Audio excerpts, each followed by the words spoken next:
30년 전 자신을 죽이려고 머리를 내려친 사람이 누군지도 모른 채 살아왔는데 그 사람이 지금 자기 손을 붙잡아달라고 매달리고 있어요.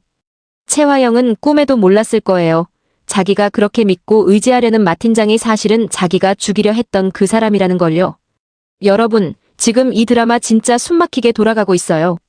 채화영은 비자금이 끊겨서 당장 40억이 급한 상황에 몰렸고 그 벼랑 끝에서 마 팀장이라는 구대주를 만났다고 좋아하고 있는데 사실 그 마 팀장이 30년 전 모나코에서 자기 머리를 가격해서 기억까지 잃게 만든 진짜 가해자 마동석이라는 거거든요.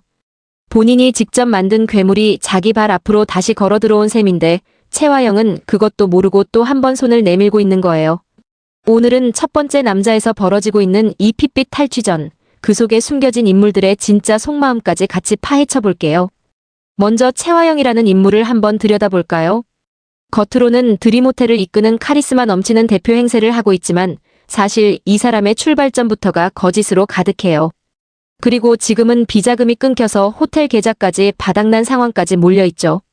직원한테 소리치고 손까지 올리는 영상이 퍼지면서 회사 주가가 곤두박질 친 것도 사실 알고 보면 평소에 쌓아온 그 오만함이 곧 터질 거품이었다는 느낌이 들거든요. 그런데 여기서 정말 중요한 포인트는 채화영이 단순히 욱해서 그런 행동을 한 게 아니라는 거예요. 이 사람의 행동 패턴을 잘 보면 위기 상황일수록 더 강하게 밀어붙이는 스타일이거든요. 자기가 키운 딸 마서린을 회장 손녀딸 자리에 앉히기 위해서 친아들까지 이용하려 했던 걸 보면 채화영에게 가족이라는 개념은 그냥 자기 욕망을 이루기 위한 도구에 불과했던 거죠. 강준호를 사위로 들이려고 했던 것도 사랑이나 인정이 아니라 결국 자기 권력을 더 단단하게 만들기 위한 계산이었던 거고요. 여기서 한 가지 더 짚어볼 부분이 있어요. 채화영이라는 인물이 왜 이렇게까지 욕망에 매몰될 수밖에 없었을까라는 거예요. 드라마 초반부에서 그려진 채화영의 모습을 보면 이 사람은 원래부터 모든 걸 가진 사람이 아니었어요. 친아들을 버려야만 했던 그 순간부터 채화영의 인생은 무언가를 끊임없이 손에 쥐어야만 안심할 수 있는 방향으로 흘러갔을 가능성이 커요. 한 번 큰 선택을 위해 가장 소중한 걸 포기했던 사람은 그 이후로는 절대 다시 빈손이 되지 않으려고 발버둥치는 경향이 있거든요. 그러니까 채화영의 갑질과 오만함은 사실 그 밑바닥에 깔린 불안감을 감추기 위한 또 다른 가면이었을 수도 있다는 거죠. 권력을 잃는다는 건 채화영에게는 단순한 손해가 아니라 자기가 버렸던 친아들이라는 대가를 치르고도 아무것도 얻지 못했다는 걸 스스로 인정하는 것과 같은 일이니까요. 그렇기 때문에 채화영이 보여주는 모든 분노와 폭언은 사실 자기 자신을 향한 두려움의 다른 표현이라고 볼 수도 있어요. 직원에게 손을 올렸던 그 순간도 단순히 성격이 더러워서가 아니라 자신의 통제력이 조금이라도 흔들리는 상황 자체를 견디지 못하는 사람의 발작 같은 반응이었던 거죠. 그럼 강준호 입장에서 한번 생각해 볼까요? 이 사람은 본인이 입양된 줄로만 알고 살아왔는데 사실 자기를 버린 친모가 바로 자기 곁에서 가장 가까이 있었던 채화영이었다는 사실. 이게 밝혀지는 순간 정말 머리가 하얘질 수밖에 없을 것 같아요. 더 잔인한 건 그 사실을 줄곧 알고 있었던 사람이 바로 채화영의 신복, 이강혁이었다는 거예요. 알면서도 입을 다물고 있었다는 건 그 침묵 자체가 강준호에게는 또 다른 배신으로 다가올 수밖에 없는 부분이죠. 강준호의 심리를 조금 더 깊이 들여다보면 이 사람은 줄곧 자기가 어딘가 부족하다는 결핍감을 안고 살아온 인물로 보여요. 입양아라는 사실 자체가 콤플렉스로 작용했을 거고 그래서 셰프로서 인정받기 위해 더 치열하게 노력했을 가능성이 커요. 그런데 그 노력의 끝에 만나게 된 사람이 자기를 인정해줄 것 같았던 채화영이라는 게 정말 비극적인 아이러니예요. 강준호는 무의식적으로 채화영에게서 엄마의 그림자를 느꼈을 수도 있어요. 강하고 카리스마 있고 모든 걸 통제하는 그 모습에서요. 그런데 그 사람이 실제로 자기를 버린 친모였다는 진실을 알게 되는 순간 강준호가 느낄 감정은 단순한 분노를 넘어서 자기 인생 전체가 부정당하는 듯한 충격일 거예요. 게다가 강준호는 한때 마서린과 혼인 이야기까지 오갔던 사이였잖아요. 그런데 강준호가 채화영의 친아들이라는 사실, 그리고 마서린이 채화영의 친딸이 아니라 유괴해서 키운 아이라는 사실이 모두 드러난 지금 두 사람의 관계는 정말 복잡하게 꼬여버린 거예요. 호적상으로는 남매 비슷한 관계가 되어버렸는데 동시에 한때 결혼까지 거론됐던 사이였다는 게 인물관계를 한층 더 뒤틀어놓고 있는 거죠. 이런 식으로 인물관계가 겹겹이 얽혀있다는 게 이 드라마를 더 몰입하게 만드는 이유 같아요. 그리고 강준호가 셰프라는 직업을 선택한 것도 어쩌면 무의식적으로 누군가를 먹이고 돌보는 행위를 통해 자기 안의 결핍을 채우려 했던 게 아닐까 싶어요. 입양아로서 늘 누군가에게 보살핌을 받아야 했던 사람이 이제는 자기 손으로 직접 누군가를 위해 음식을 만들고 돌본다는 것, 그 자체가 일종의 치유 행위였을 수도 있거든요. 그런데 그렇게 애써 쌓아온 안정감이 친모의 정체가 드러나는 순간 한꺼번에 흔들릴 위기에 처해 있다는 게 정말 안타까운 부분이에요. 여러분은 어떻게 생각하세요? 강준호가 이 모든 진실을 알게 됐을 때 과연 채화영을 용서할 수 있을까요? 저는 개인적으로 이 드라마가 보여주는 모성애와 욕망의 충돌이 정말 흥미로운 지점이라고 생각해요. 진짜 모성애와 가짜 모성애, 그리고 그 사이에서 흔들리는 자식들의 마음까지 이 드라마는 단순한 막장 코드를 넘어서 인간의 본질적인 욕망과 결핍을 계속 건드리고 있는 것 같거든요. 이제 마서린 이야기를 해볼게요. 마서린은 채화영이 유괴해서 키운 딸이거든요. 그런데 이 인물이 단순히 아나무인 트러블메이커로만 그려지지 않는 게 사실 이 사람도 누군가의 거짓 위에 세워진 정체성으로 평생을 살아온 피해자라는 거예요. 자기가 진짜 드림그룹의 손녀딸이 아니라는 걸 알게 되는 순간 마서린의 세계도 완전히 무너질 수밖에 없겠죠. 그런데 흥미로운 건 마서린이 강준호에게 보였던 아나무인 태도가 사실은 어딘가 모르게 불안정한 자기 정체성에서 나온 방어기제일 수도 있다는 점이에요. 늘 누군가에게 인정받고 싶어 하면서도 동시에 그 인정이 가짜라는 걸 무의식적으로 알고 있었던 거죠. 마서린의 행동을 좀 더 자세히 살펴보면 이 사람이 보여주는 트러블메이커 기질은 결국 애정 결핍에서 나온 거라고 볼 수 있어요. 채화영이 마서린을 키운 이유 자체가 진짜 사랑이 아니라 드림그룹 손녀딸이라는 가짜 신분을 만들기 위한 수단이었으니까요.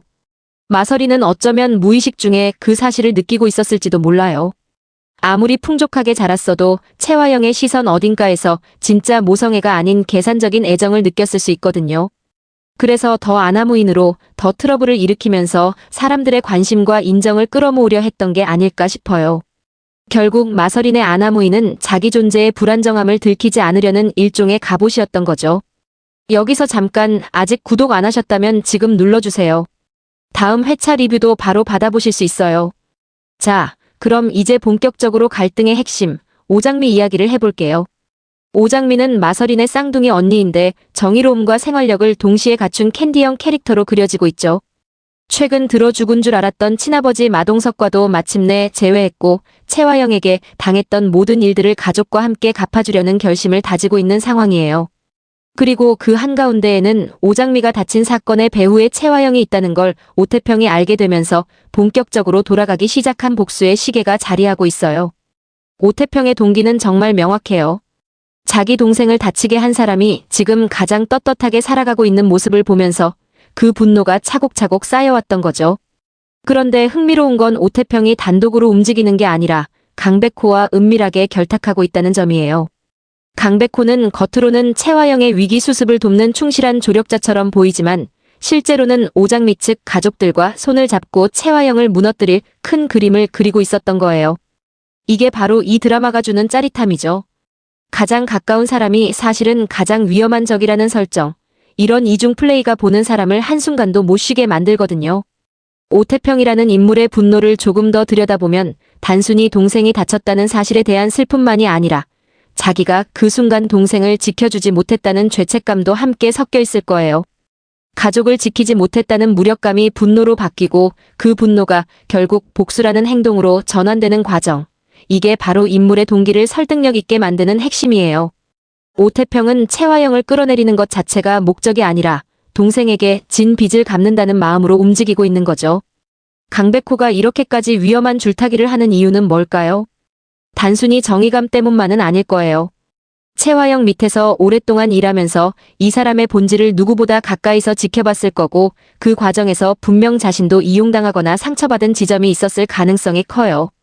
그러니까 강백호의 배신은 단순한 정의 구현이 아니라 자기 자신을 위한 복수이기도 한 거죠. 이런 다층적인 동기가 있어야 캐릭터가 살아있다는 느낌을 주거든요. 강백호의 입장에서 생각해보면 매일같이 채화영의 명령을 받아 위기를 수습하는 역할을 맡았다는 것 자체가 이미 상당한 모순을 안고 사는 삶이었을 거예요.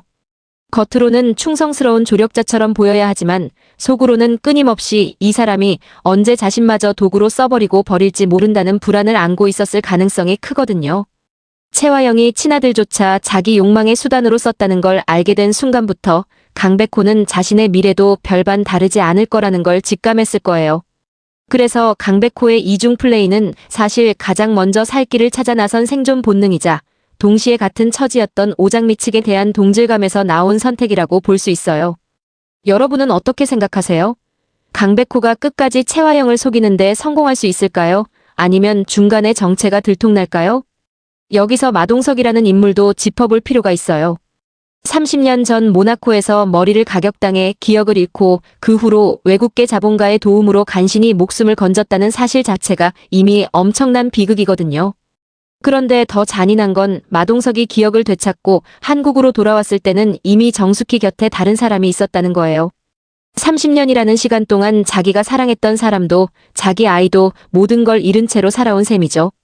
그래서 마동석이 마 팀장이라는 가짜 신분으로 채화영에게 접근하는 건 단순한 작전이 아니라 30년치 한이 응축된 행동이라고 봐야 해요. 마동석의 심리를 좀 더 들여다보면 이 사람은 그동안 자기를 공격한 사람이 누구인지조차 모른 채 살아왔을 거예요.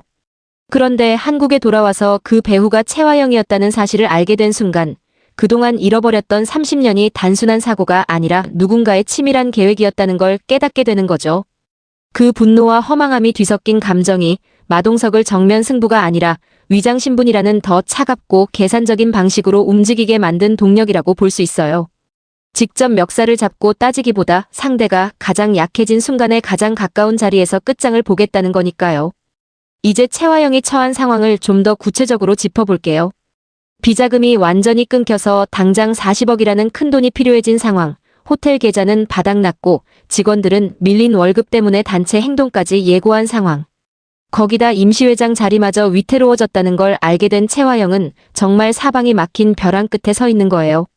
이런 상황에서 누군가 손을 내밀어준다면 평소라면 의심부터 했을 채화영조차 일단 그 손을 잡고 보는 게 당연한 흐름이죠.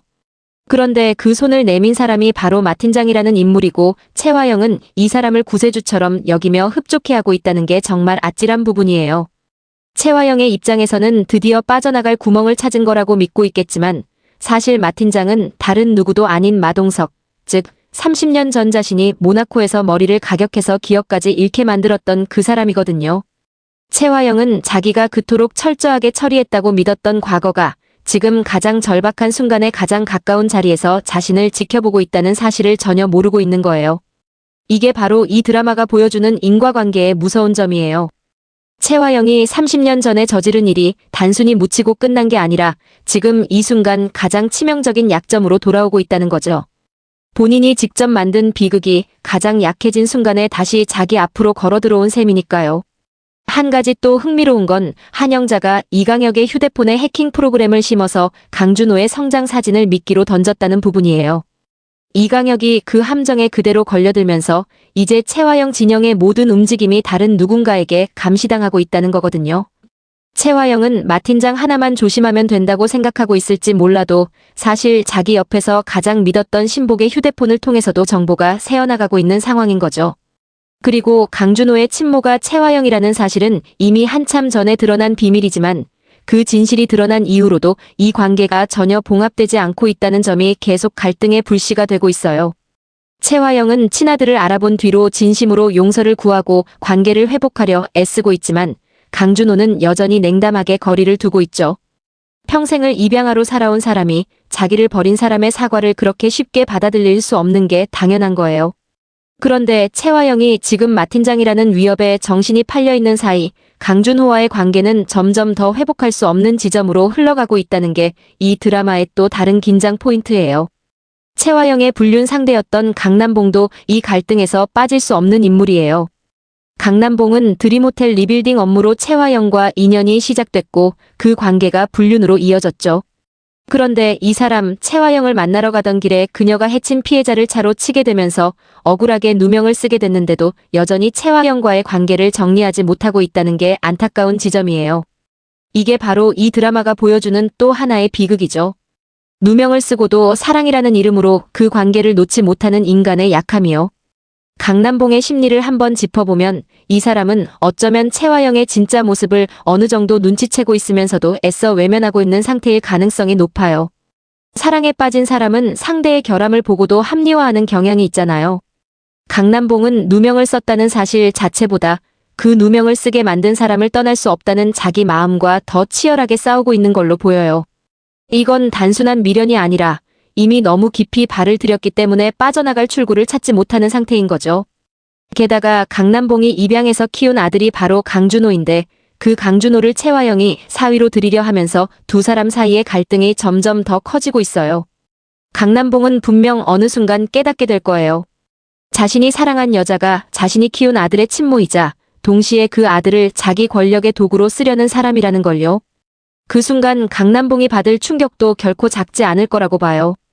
평생을 키워온 아들이 사실은 자기가 사랑한 여자의 친자식이었다는 사실, 그리고 그 여자가 그 아들을 도구로만 보고 있었다는 사실을 동시에 알게 되는 거니까 이 사람이야말로 가장 늦게, 가장 크게 무너질 인물이 아닐까 싶어요.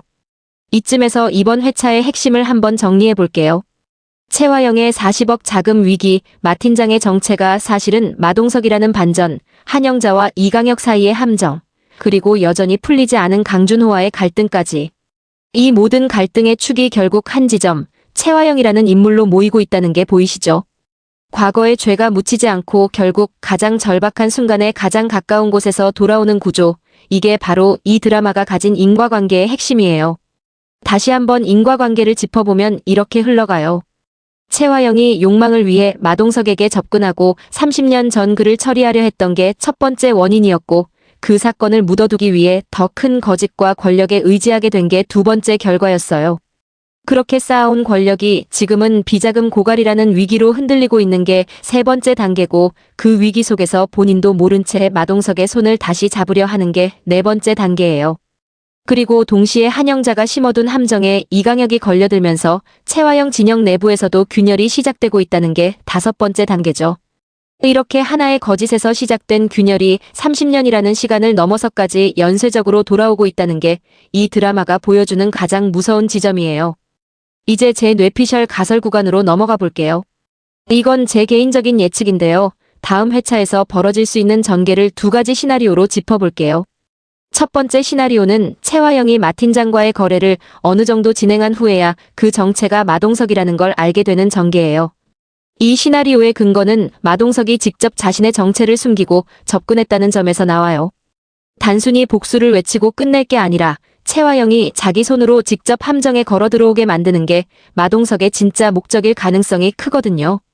채화영이 40억이 필요한 절박한 상황에서 그 돈을 받기로 약속하거나 혹은 어떤 중요한 결정을 마 팀장과 함께 내린 뒤에야 정체가 드러난다면 채화영은 이미 되돌릴 수 없는 선택을 한 뒤에 뒤통수를 맞는 셈이 되는 거죠. 이렇게 되면 단순한 복수가 아니라 채화영 스스로 무덤을 판 꼴이 되는 거라 카타르시스가 훨씬 크게 터질 거예요.